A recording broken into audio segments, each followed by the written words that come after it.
Go ahead. Go. No, wait, hold on, no. Keep your hands in frame. It's easier to edit when you see the claps instead All of. right. There you go. All right. Cool. If anybody comes in and asks a question, I'm gonna put the finger up. You guys finish your statement if you're in the middle of a statement, and then I'll let you guys know the question. Cool. Sounds good. All right. What up, y'all? Welcome to another episode of KoS Knowledge Itself. What up? How we doing today? You good? How you doing? I'm doing well. How about you? I'm good. Was it raining coming down the Cajon Pass? Mm-hmm. Was it snowing? No, it's snowing, but give it some time. Probably around tonight, possibly. How's the drive up there when it's raining? Is it scary? Be honest. No, not really. I mean, it all depends. When it comes down to if you know how to drive. Unfortunately, for a majority of people in the high desert, they don't drive. Have you seen the car fall off the cliff? I hope not. That's scary. That would scare me. That's No, kind of like the end of the world. but I want to say a week or two ago, there was a bad accident, and it was a big pile up. They're Californians or whatever you call them. Learn how to drive in the rain, man. Yeah, and there's a lot of people that are either in a rush or just don't put chains in their cars, especially when it's snowing. Be responsible if it's snowing. Put some chains in the car. So, yeah.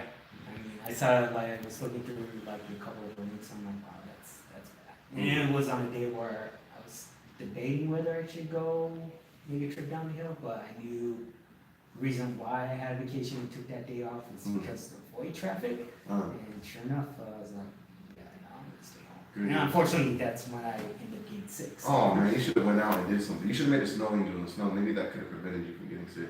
Yeah. No? Oh, well, what episode are we on? 7? Yes, Is we it are on 7? episode 7. How do you feel that we've been doing so far? I guess because it's just me and you today. I mean, we've been progressing. I mean, as far as myself, I mean, it's always been as far as how I speak, how I present myself. So I think from our pilot episode, we made some progress. We made a lot of progress. Yeah.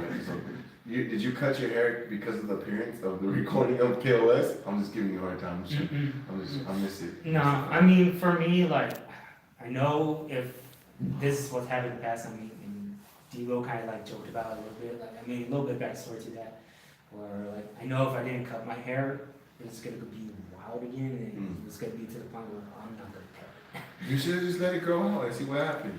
And I thought about it, but also during a time when I didn't cut it, it's hard to maintain it. Oh yeah, long hair is My hair gets, of course, knotted, and it gets tangled, and it's very painful to untangle. There's been times where I'll see debris in your hair, and I'm just should I tell them? Yeah, I'm gonna tell them. I'm just gonna be funny. Yeah. It happens. Yeah. Shit gets in this hair too.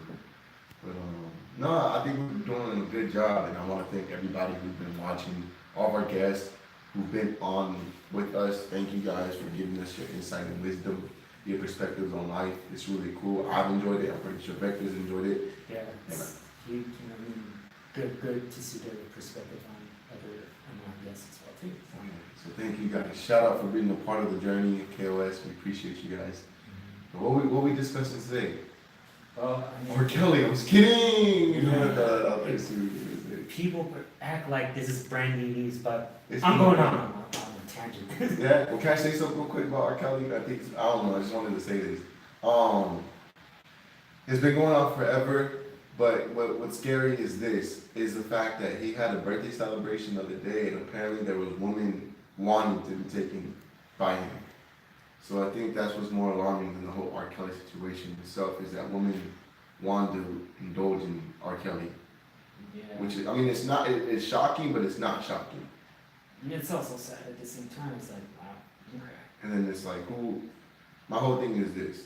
I'm not taking away from anything or blaming nobody, but I told my friend Cassandra this, and I say it respectfully, and I'm just going to say it.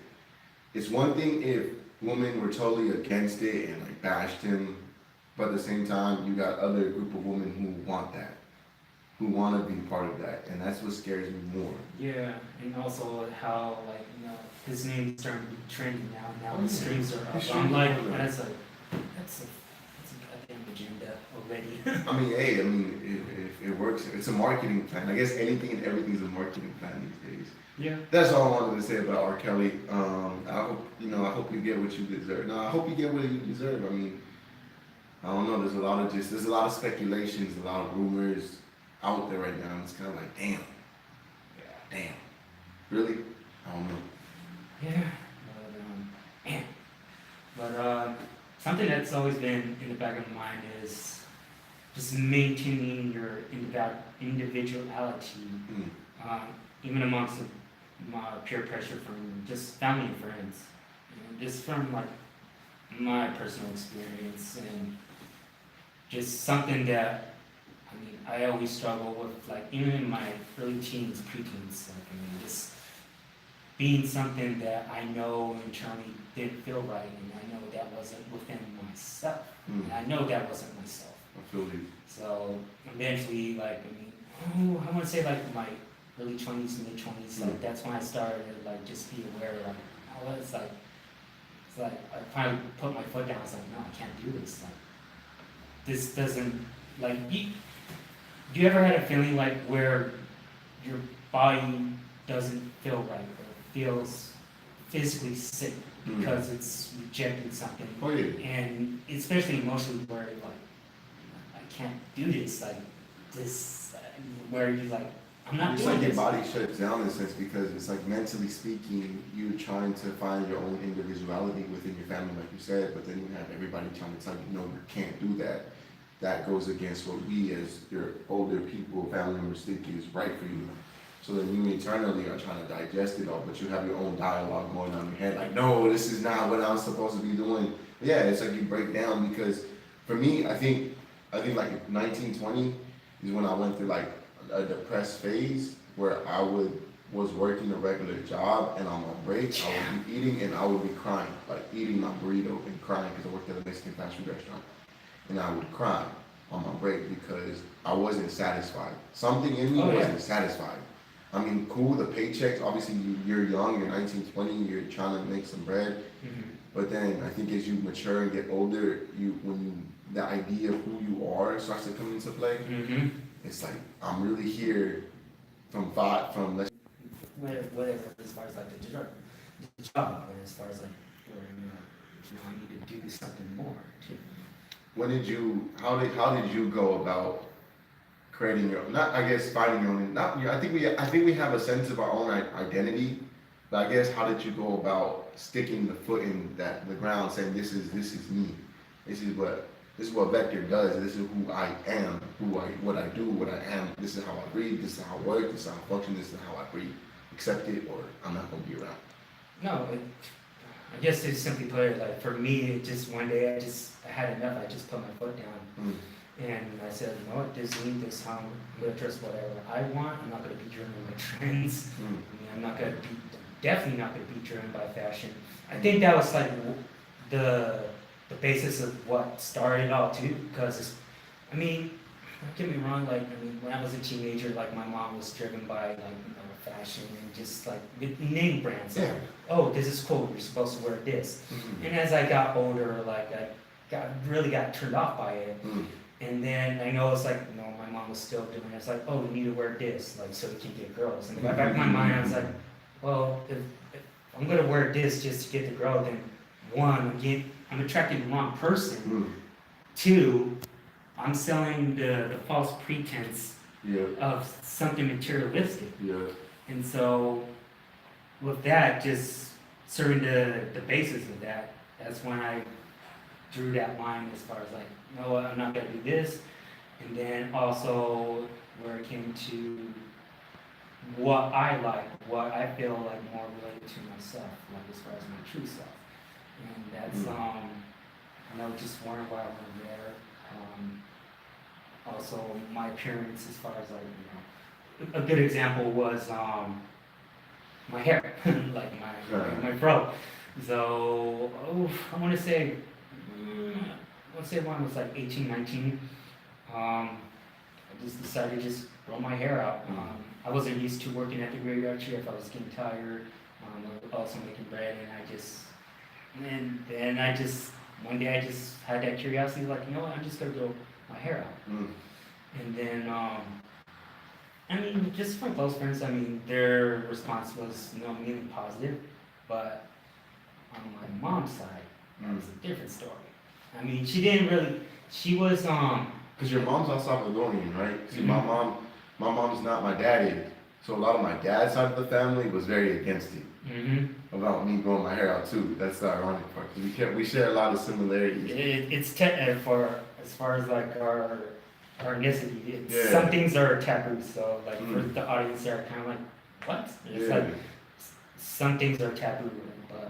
My dad's side of the family did not like it at all. They didn't like the fact that I wanted to grow my hair out or grow dreads at all. They did not like it. Yep, especially my mom. I mean, she made comments here and there like, "Oh, I don't like your hair." I don't. I mean, me being naive around like that age Mm. too, I was like, "Oh, okay." But as I got older and I was like, "No, I'm gonna let my hair grow," and just hearing like you know my mother's comments, I'd be like, first I'd be like, "Well, this is what I like," you know, this is what I'm doing. But she's like, I don't like that for you. Mom, thank you for being okay with my hair. I appreciate it, Mom. Yeah, and then eventually it got to the point where it was almost demanding, where it, like, sometimes she would throw, like, a couple things, like, oh, just let me know when you're ready for a haircut. I was like, I'm not getting a haircut. Mm. And then, I mean, there was been a couple times, like, where it's been heated arguments. Another good example was, I must say, a couple years ago, I brought a chicken shirt. Ooh, I remember you telling me about that. Tell everybody about the story. So a little bit about the story, like of course for some that don't know, half outside, you know, and half black. Not to go too much into the personal aspect. So again, just brought it out, she shirt, brought it home. My pops, I mean, he didn't mind. He didn't say anything. He thought it was, you know, a cool shirt. But remember one morning I was getting ready for my day job. And I can already tell, like, you know, my mom, something was bothering her. But with her attitude, it's to the point where, like, look, I already know you're upset, just say it. And say it to my face, and don't hold it in. Mm. But unfortunately, like, she held it in. And so by the time, like, you know, it exploded. So what immediately shuts me off in my aspect, like, if you're not going to talk to me in a grown up, then you already lost it now. Unfortunately, with my mom, she doesn't see that way. And I mean, I understand, like, you know, parents, for them, we're always going to be the babies. Like, a good example was, like, I seen a meme where, like, this is how your mom's supposed to look at you. And it showed, like a 1 or 2 year, but, like, with a full grown beard. I think, well, I was gonna say something, but I slipped my mind. No, okay, yeah, going back to the conversation of how grown-ups talk, how parents talk to kids, and how I think other individuals talk to kids. I'm a firm believer, going back to what you said, if you treat a kid like a kid, he's gonna be a kid. But if you're to conversate with a child as a grown adult, that kid will have a whole other perspective on life and just conversate on a whole different level. So like all my little nephews and all my little athletes and clients, I always try to like talk to them like if they were like, I respect them as if they were my age. Because I want that understanding that me and you, yeah, there's a big age difference, but I'm not looking at you younger than myself. You teaching me something now, so I'm gonna respect you like a grown ass adult. Right. Because you could teach me something right now. And I think parents, I mean, I don't know, I'm not a parent. I can't, but I feel like my mom was the same way. There was never, once I moved out of my mom's and got my own little spot, I think I started able to create more of my identity more and more. Because I remember when I used to live with mom. That is cute. Oh, Right there. yeah, shoot, I love my mom. She would get always upset at me when I didn't like clean the dishes, and I never did because I didn't like the fact how she went about it. It was more like, it wasn't so much this is what you have to do in society. It was more Was like, like a man. it was a demand. It was like a discipline, and I totally understand now how she went about it, why she went about it. But I'm not a parent. But now that I'm on my own, like I enjoy it thoroughly cleaning the house because it's my responsibility now.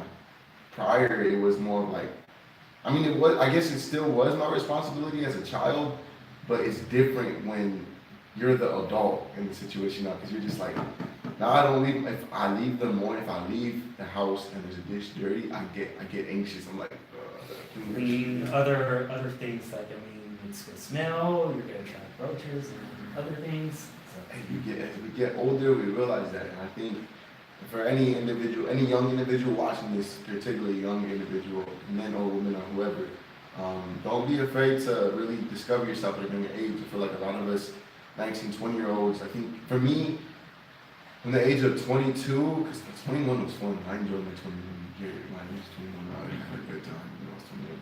But 22 till now, I'm gonna be 27 in March. 22 to 26, barely now, I feel like I'm barely escaping that awkward phase of trying to really discover who the fuck I am. Mm-hmm. So don't think that it's don't think creating your own identity when you have parents or your family trying to keep you in a box.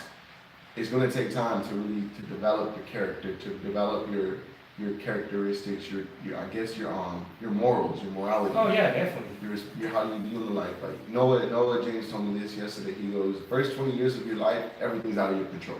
Oh yeah, I totally agree with You that. know, you're not thinking for your own. Your parents are thinking for you. So now going back to how we feel as younger adults when our outside world, our family try to influence us to be certain ways. Right, because you're groomed to be like, all right, this is what you're supposed to do. So when you go out to the world, you're supposed to act a certain way. Yeah, but I mean, unfortunately, like just by experience, you're really like, it's like, don't.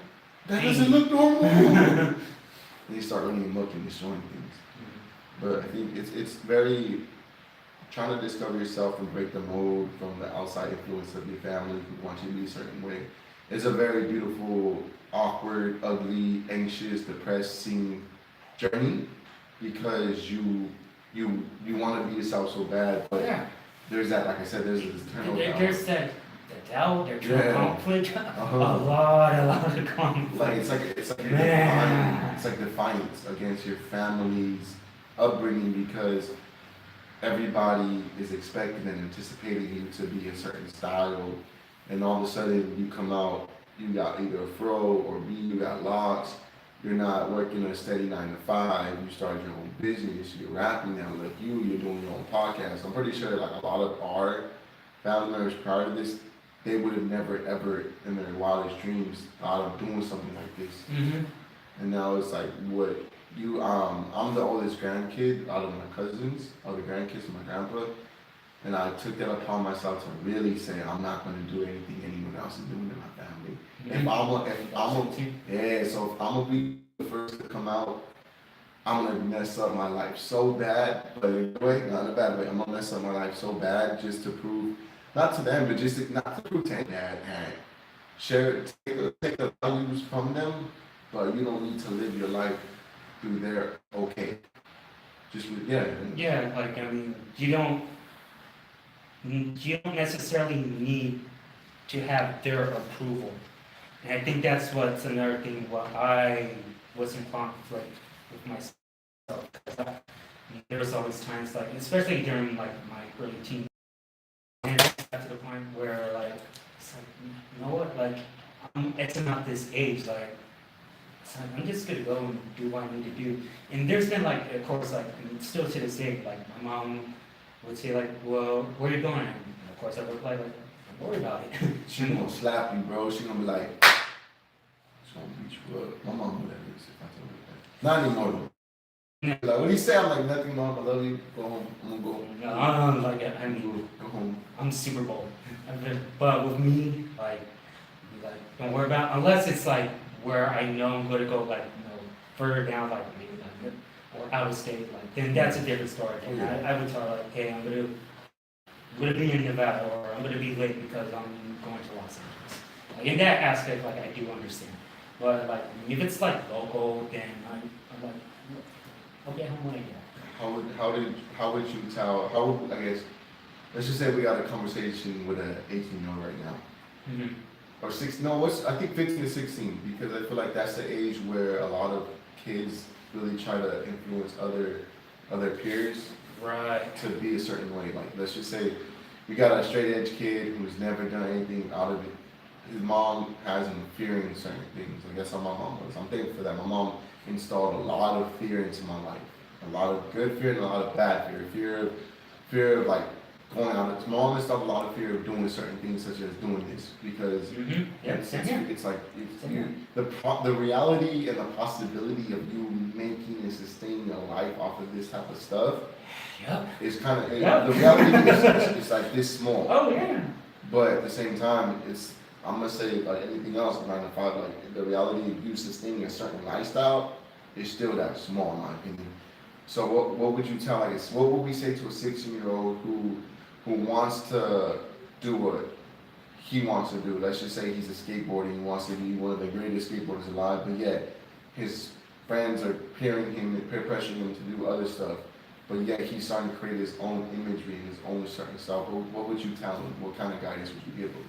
Like from my perspective, like my brutal honestly. From your upbringing as a young man to where you're at now, what would you tell this young? What would the OG in you tell this young man? Okay, well, let's do the OG perspective. Damn, we're going OG perspective. Alright, so if we're doing OG perspective, this is what I would tell him, like, look, it's like, chances are you're never gonna see, 90% of the chance, like, you're not gonna see your friends again after high school.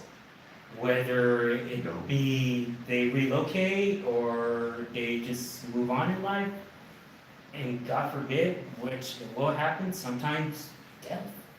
So sometimes, it's their time. You have to live, you only get one life.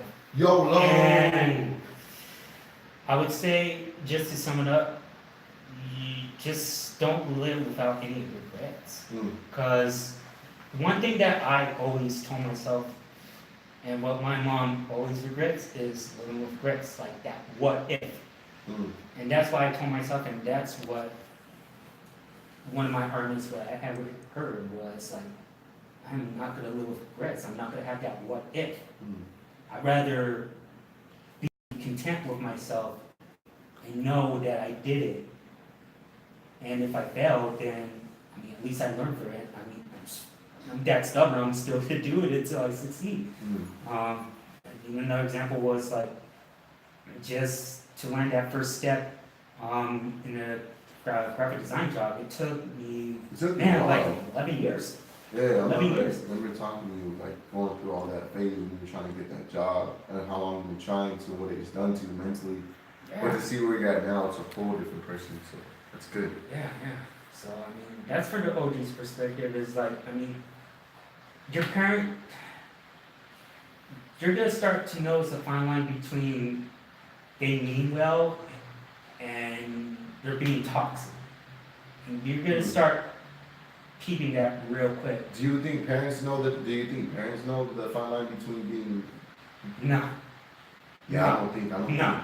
And I brought it up before too, like to the friends, peers, I'm like, yo, what you're saying is, it's hurting me. And of course, like in the heat of the moment, like they might not say that, but sometimes once they cool down, like they'll be like, what I said, and just thinking about it, I didn't need to do that. But yeah, I do believe like parents and family, their internal instincts is they want the best out of us. Yes. And I understand that aspect, but again, sometimes I feel they don't realize, too much parenting, it's gonna hurt. It's gonna hurt. Good examples is like, if they don't let you be who you want to be, or let you grow as an individuality, then it's gonna mess with your confidence a little bit. Big time. Yeah. It's gonna mess with your confidence a whole lot, cause like, say if you want to do something like that, their thoughts is always gonna be in the back of your mind. It's like, should I do that? It's like, I really want this, and it all boils down to it. Like, look, like this is my life, and you really gotta look at yourself in the mirror too at times too. But it's like, like I get what they're saying, but this is my life. And even though they mean well, they necessarily don't have their best interest in the future. No. Because one, they haven't experienced that aspect, so they are not at liberty to tell you, you know, what you shouldn't do and what you should do. Like another example was like, I just using that kind of example. A couple coworkers as well, kind of like, you know, just try to deter me from like taking my artistic path. Like some of them try to say like, oh, I mean, you should get up at 9 to 5. You should make more money. Don't Just be quit a your doctor. day job. So, and then like of course some of them would say like, oh, I don't want to get loans. Also, that's that fear aspect. That's another thing, fear. Here's a good thing. Sometimes like parents don't notice that, but a lot of fear can be detrimental too. But remember, it took me 11 years to get where I want to get, and a lot had to do with that fear. And of course, like, I mean, there was a combination between like me at the time just going through a bad breakup and just trying to, like, you know, rather than focus on negativity, I tried to burn out all that negative energy into positivity. And ironically, that's when I took on my art seriously, and then that's when I started to realize, like, you know, I was able to express myself artistically, like just in poems, writing, art, painting, and it brought joy to me.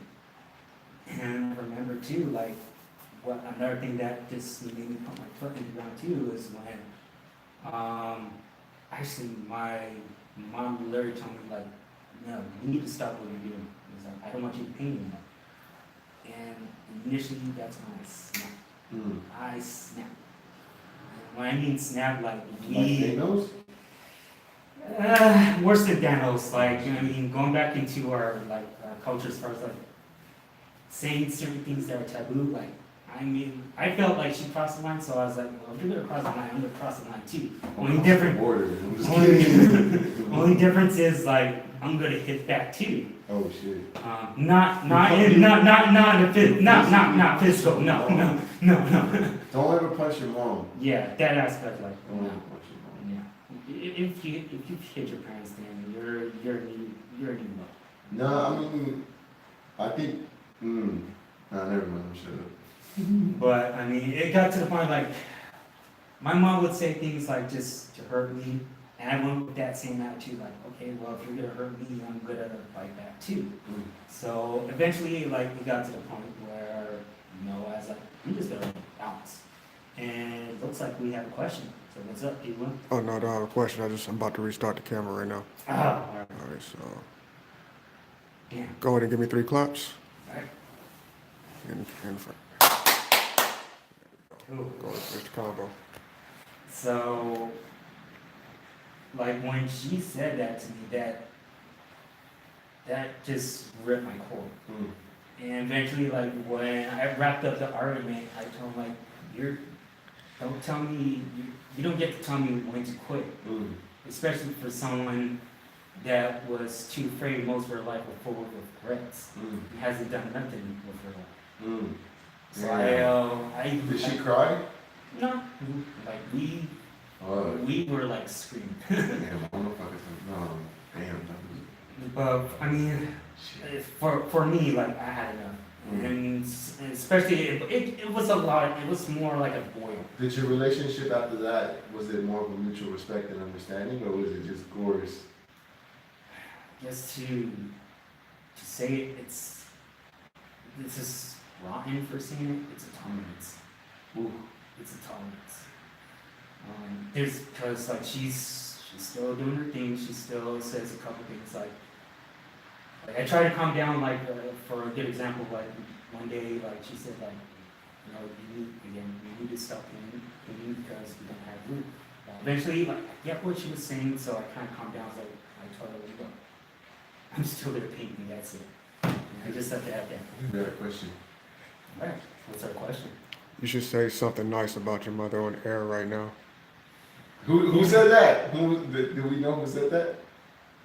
I mean, you sure? Yeah. I mean, my mom, I love my mom. She knows this. Me and my mom didn't have a great relationship. You should also say something nice about your mother as well. I'm getting there right. I'm on my way there right now, man. My mom grew up in a very toxic household. Very toxic. Like, I hear stories from my uncles and how my mom's situation was as I got older too, I started realizing I saw the similarities in how she was brought up and versus how I was brought up. It wasn't nearly as bad. No, my mom did a better job than my grandma.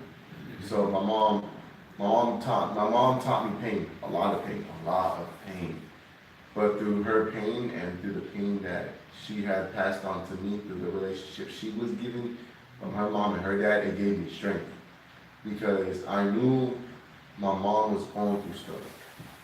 So I had to forgive her in order to really amend that relationship. Like to this day, I struggle calling her sometimes because I know what kind of energy I'm gonna get from her. But at the same time, I really gotta understand that my mom did her best job. Like my mom went to my show the other day. I look, man, my mom is my biggest. My mom is where I get my strength from. My mom gives me my strength off top. My mom, she knows this. A lot of my strength comes from my mom. A lot of my work ethic comes from my mom. Mm-hmm. So I think that's the reason why, I understand like relationships between sons and moms and sons, because the mom, I think we as men have to understand our moms are coming Deal with a lot. Deal with a lot.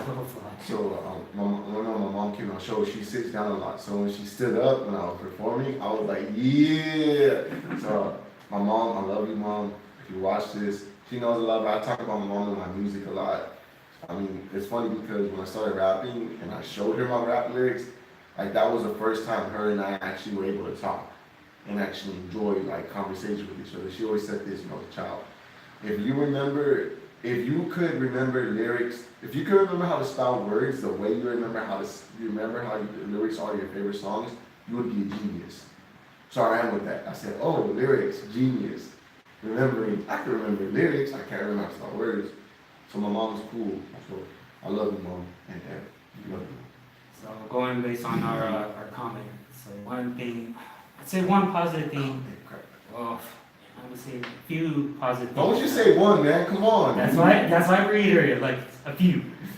So I mean, also my mom, she dealt with a lot.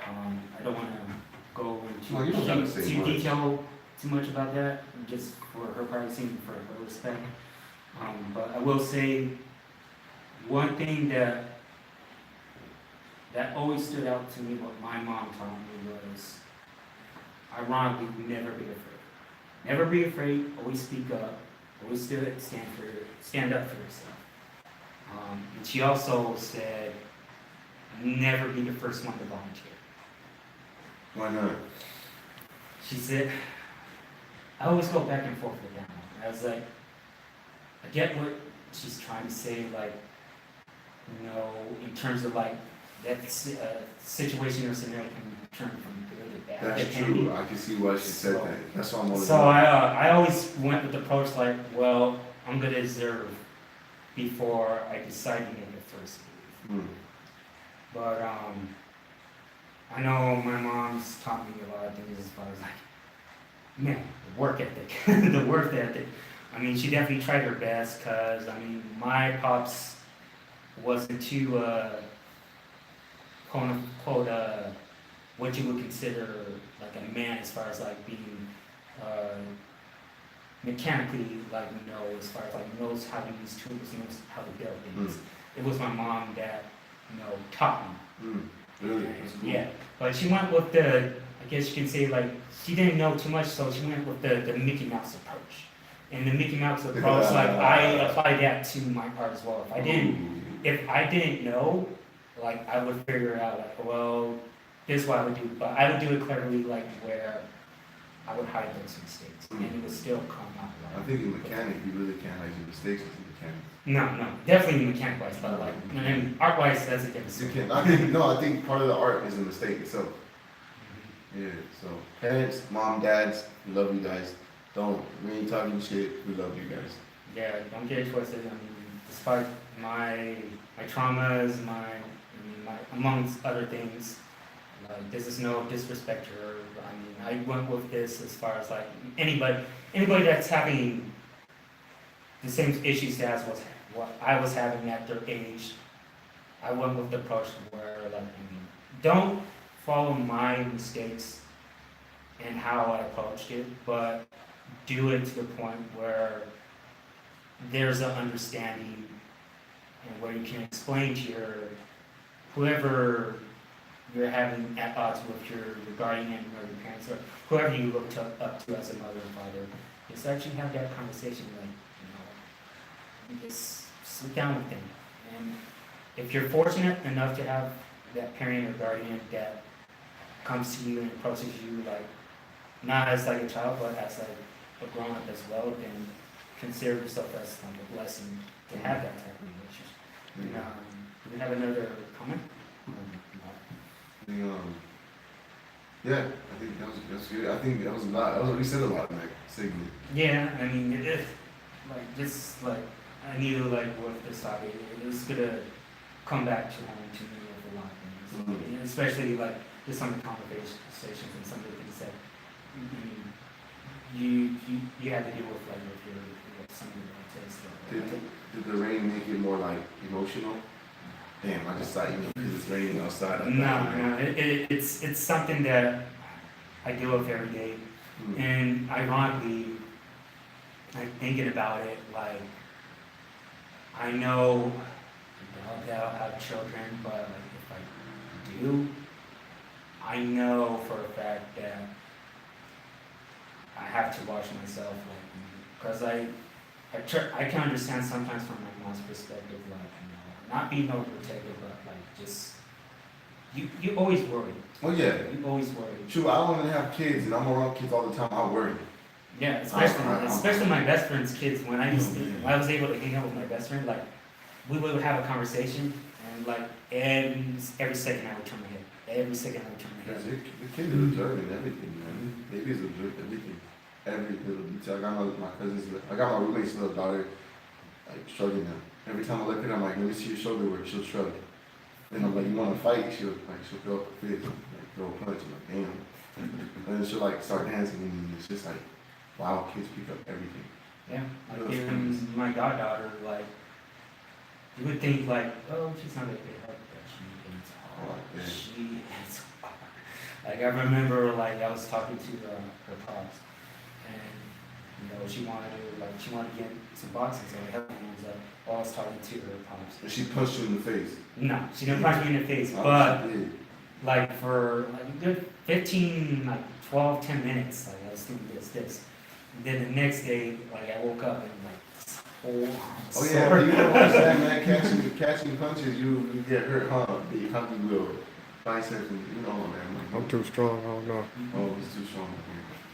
No, he's mighty He's well. a mighty dude all of a sudden. I think, and we got something I was talking about too. Why hip hop sucks. You want to start it or you want me to start it? When we go, you want to go? I'll say something. Mainstream hip hop does suck. I think a lot of artists sound the same too often now. They're playing it too safe. They're falling. I mean, They're following a lot of trends and relying on a lot of trends too much.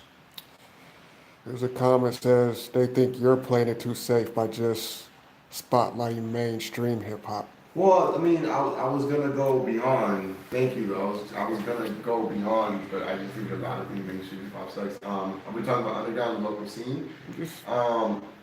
I mean, the underground's gonna be influenced by the mainstream, in my opinion, because I've gone to shows where I performed that, and I still hear the same sounds that I do hear in mainstream hip hop. I don't think not every artist is gonna be a great artist. Not every great rapper is gonna be a great rapper. I don't think every person has horrible music at the same time. I think everybody is capable of making horrible music. I'm capable of making horrible music. I think the greatest artists are capable of making horrible music. Artist music sucks, I think, because people are doing it for the wrong reasons. We're motivated by intentions that original artists were possibly motivated by. A lot of artists are motivated by pure money, and by that, and likes, yeah, so they might sugarcoat certain things. I think if an artist who is motivated by other things, I think, like, for instance, like maybe, like Noah, his motivations are different than a lot of other local artists and a lot of other artists that make music. I think if an artist is pure, if his pure intentions are to be a trend, then he's just gonna be a trend. And he's gonna make trendy music. And that kind of makes hip hop. That makes trendy music's only this long. Longevity music, an artist who wants longevity, in my opinion, my observing music, it's gonna take time to get there. So we're giving a lot of artists like they want to go up now. Like, who's the next? Who's the next? Who's the next? You know, everybody's who's the next? Who's the next? But there's not really artists that are sustaining anything quick or sustaining longevity anymore. Everybody's quick, go in and out. Now all these artists want to get in and out of the music scene. They want out now. They don't want to be making music no more. A lot of artists want out of the music scene. I just think it's not what it used to be anymore. There's no Earth, Wind, and Fire type of music. I mean, that's not hip hop per se, but that organic sound of music's not around anymore. So I think that's what gives hip hop a lack of perspective now, because it doesn't sound all the same, but it sounds the same to me. And that's why I personally I don't listen to a lot of music anymore. I really don't. Another person. Do you think that hip hop is being oversaturated and that the bubble is about to pop on it? It's definitely being oversaturated. And a bubble, in a sense, what do you mean by bubble? The hip hop bubble, like just I'm gonna say everything this. under. I just think we should stop, because I think, and I said this before, I think we should stop classifying everything as hip hop. I think because now, I liked Extension's music. I did. Was it hip hop? I don't know. I just like his music. It's that emotional connection.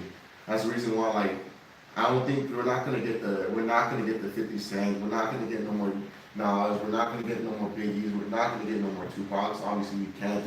That music scene is not dead. It's just we want the glamour. People want to know about the glamour. I think that's why Kendrick or even another artist like Stevie, Fredo, with all the artists that I know in the IE scene, Konami, they're phenomenal at what they do, because they're not rapping about the Lambos. We don't have that, obviously, but something we can relate to. A lot of these artists are putting out their Future just dropped another project. I'm not gonna listen to it because it's probably gonna be the same thing about how he got his heart broken, how he's gonna pop Xanax, how he's gonna do this. I don't want to listen to you breaking yourself down. You might have broke yourself down, but me as a human being, I need something where if I'm broken down, I'm not gonna listen to another artist who keeps breaking themselves down. I want to know how you went through the turmoil, how you went through it all, and how you surpassed all. How you overcame it. How you overcame it. Now everybody's like, they want, oh, I got the Lambo, this bitch is broken my heart, I'm popping Xanax, I'm doing this. Even like a lot of other music I listen to, there's a lot of people just the same message. The same message, exactly. It's money, drugs, alcohol, and women. And which is great because that's part of life. But which lifestyle we're adapting to, and like you got other artists who are really giving you their insights on their perspective of the world, of how they're going through the turmoils of and destructive, their vices, all that stuff, and yet they find themselves and their strength within themselves to overcome all the negativity and all the bullshit. And I think, unfortunately, a lot of people rather listen to an artist who has these racks, who has this money, who might be a local cat, who might be fronting like he got money, who might be stunting like he does have it all, but yet they stop listening to the music and they go back to the regular 9 to 5. It's like, for me, it doesn't make sense. I don't get it.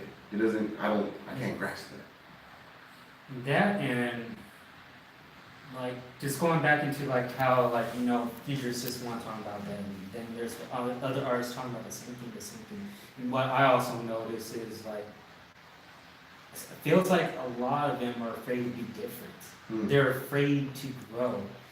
And what I know is like certain patterns, like they stay in the same thing. When I used to listen to, when I listen to albums from like different artists, like they will have like that turmoil stage, like they overcame. Oh yeah.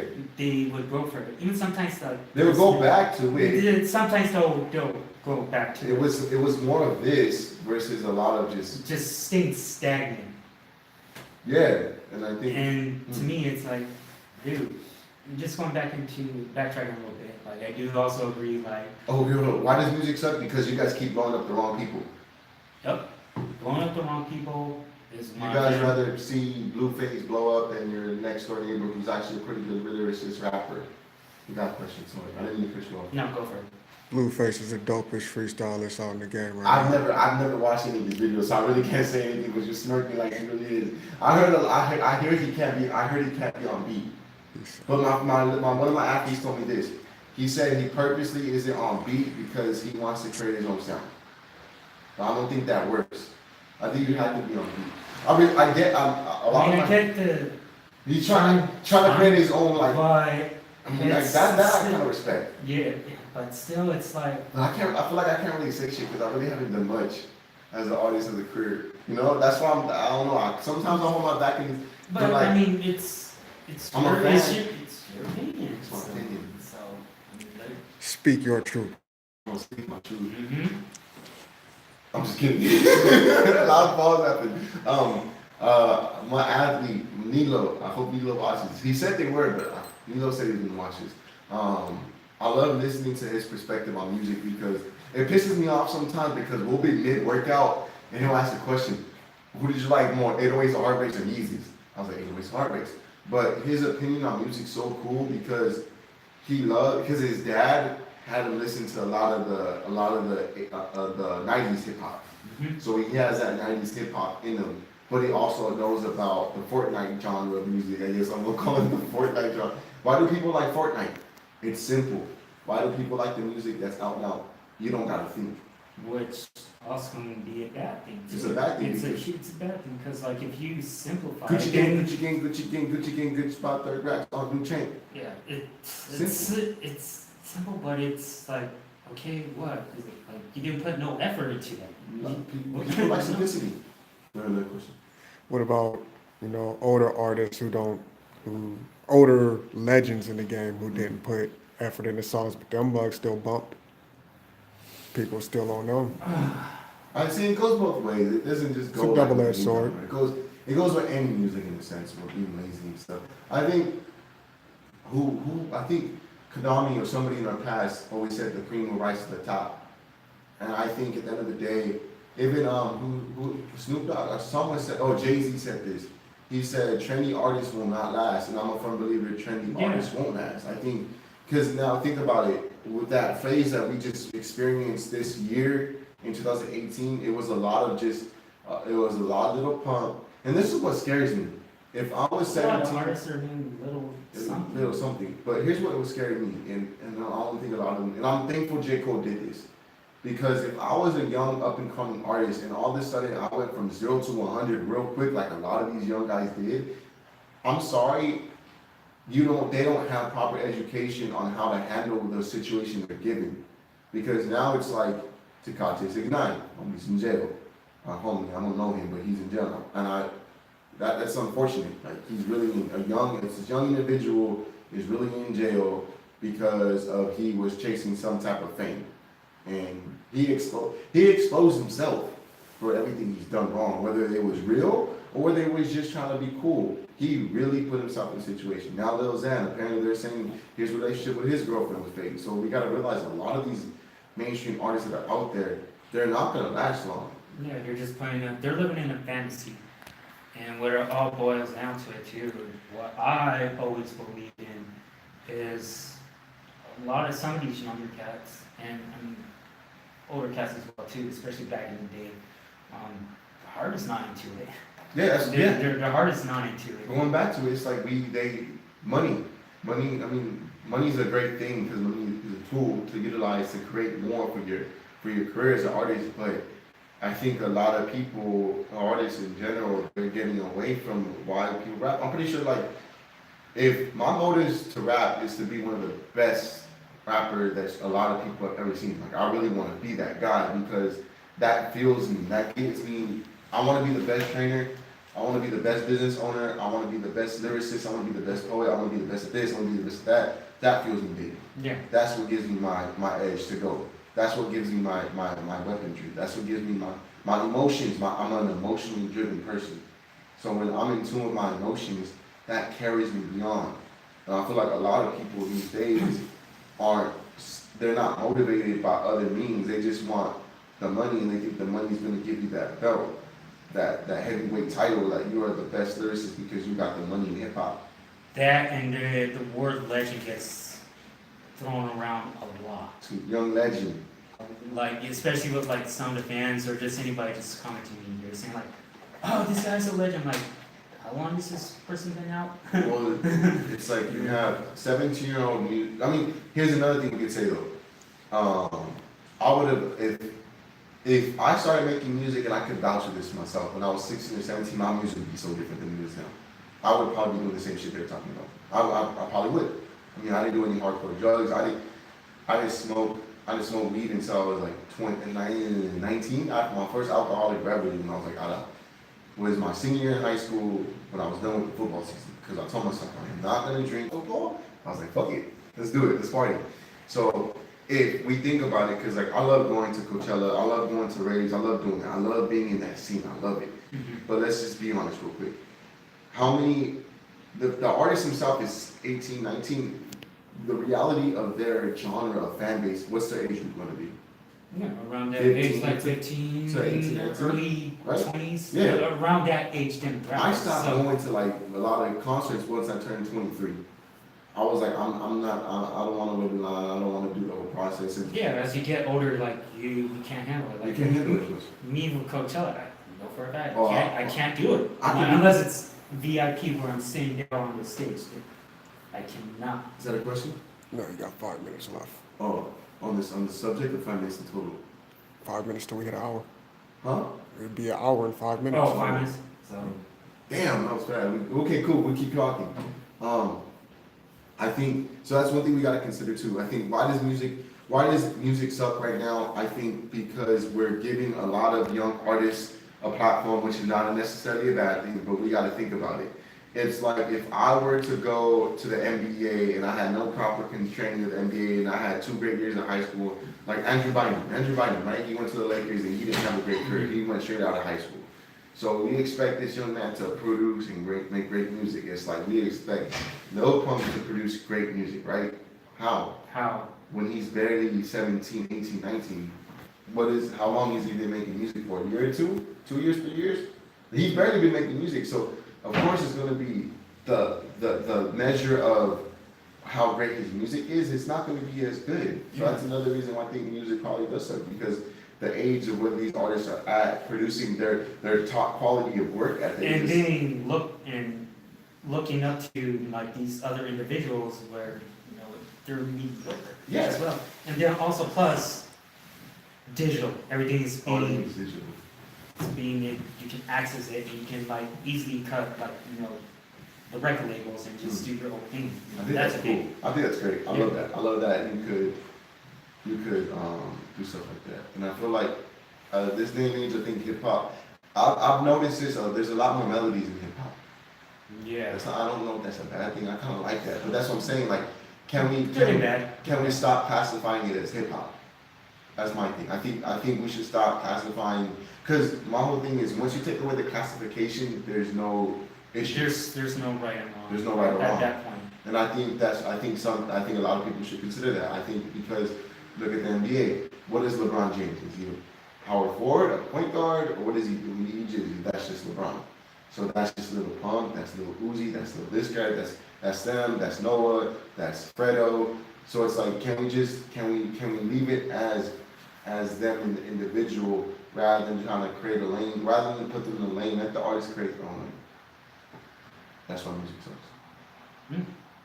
Yeah. Hip hop sucks. I don't listen to hip hop anymore. I've been listening to Deron Jones and the Indications. You should listen to them. They're a great band. How much time we got? I think we're almost done. 4 minutes. Don't we have an infomercial? Infomercial. Yeah, like productive culture. That one's gonna be inserted into the. No, you gotta do it now, man. Do it now. Do it now. Do it now. After I wanted to do it in the beginning. No, we gotta make you do it now. Do it now. Do it now. Right. Do it now. Alright, so let me look this up.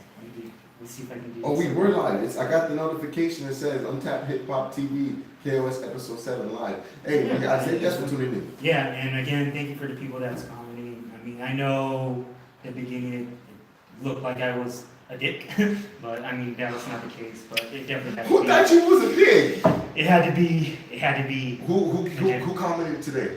No. As far as like no, not in that aspect, but Thank you for everyone who commented today. We appreciate your interaction.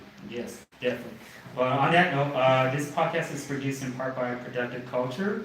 Productive Culture offers full-service production, mixing, mastering, and podcast services. If you want to get your visit productiveculture.com/podcast. Tell them KoS sent you and get your first episode recorded for free. For free. And I want to give a shout out to Belly Broke LA for threading me up today with this beautiful sweater.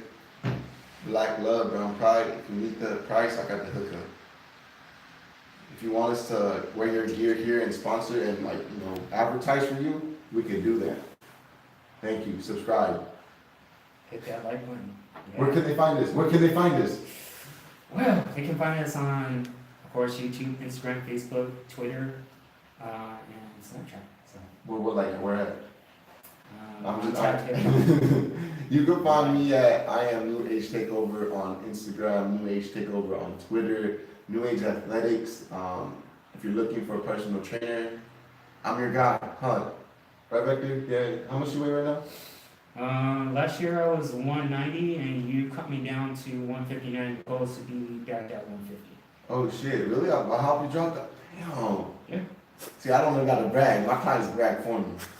Till next time, KoS. Peace, y'all. Peace, love and happiness.